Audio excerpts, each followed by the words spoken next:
What will our industry look like in 12 months?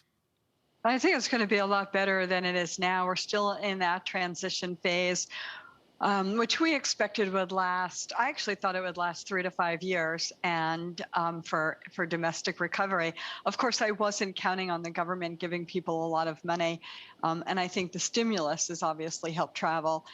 Usually, if you have time, you don't have money, and if you have money, you don't have time. So it's been over the past, I would say, 6 or 9 months, we've seen a huge recovery in domestic air travel, Right. and we expect that to continue. Business travel should come back in 2022, not all the way. We're Yeah. thinking 80-90% of the way, which we've talked about. Right. And international next summer should be a pretty good international. People Well, will take those trips. tell me about the price discrimination, the idea of selling the cheapest seat and then 47 slices up to a full price first class ticket. I look at the ratio of business class to economy, and it's outrageously skewed, obviously because of COVID and all that. Are we going back to the normal price discrimination per seat of pre-pandemic, or is there a new to all this? No, I think I don't know how to answer the question other than to say that I think people don't like to be squished in the back of the planes, and what the airlines are seeing is more leisure travelers actually buying up to, if not first class, to premium economy or whatever they call this, first maybe 5 or 7 rows, to get just a little more leg room. And, you've heard about all the unruly passengers on board. I think part of it is just the squishiness, the wearing of the masks, the whole uncomfort level. I don't think that's going to change. We didn't talk about oil prices yet this morning, but oil prices are up 60% year over year.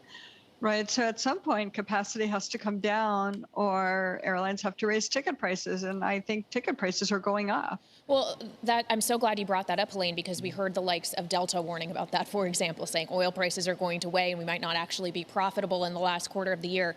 Why is it that airlines can't exercise enough pricing power to offset that cost?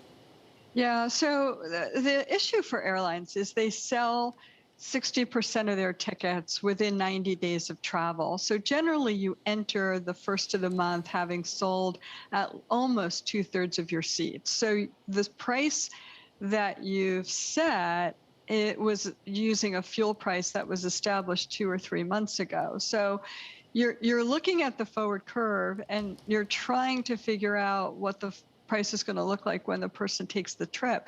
We don't do fuel surcharges for domestic trips in the United States, only international. So there's that mismatch. You have to work through that group of tickets, and then within the month you can address it. So it takes a couple of months.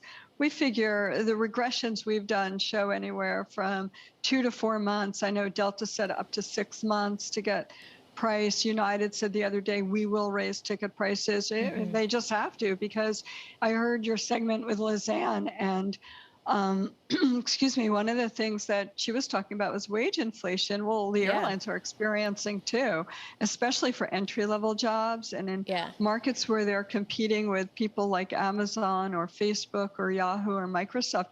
You're seeing huge wage inflation even at the corporate level, not just in entry-level jobs.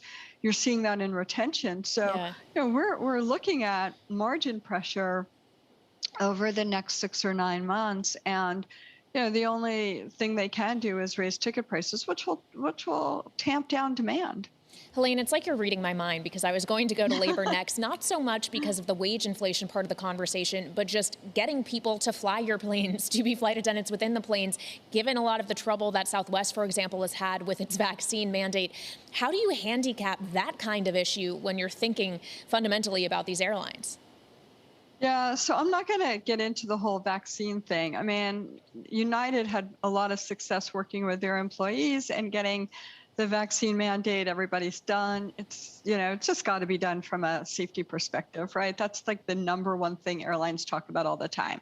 We want to be safe. So that's the first thing. Flight attendants, I kind of think that It's not a hard job to fill. Delta had 35,000 applications for 1,500 spots, and United had 20,000 for 2,000. So that's not the problem, even with So maybe all more those. so pilots. Yeah, pilots are a problem for sure. Mechanics. Nobody ever talks about the fact that we're not turning out enough mechanics to keep the planes in the air.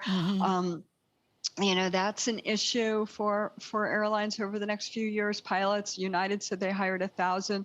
They were going to hire 10,000 pilots this decade. American and Delta are not far behind. I mean, we've estimated that in order to replace the pilots retiring and to handle the growth they've talked about in, say, 2023 and beyond, we need 35,000 to 40,000 pilots. So that's going to be an amazing career. And there are academies that you can go that will help you financially and that will wash you out if you don't have the skill set early, so you don't wind up going through the process and owing lots of money.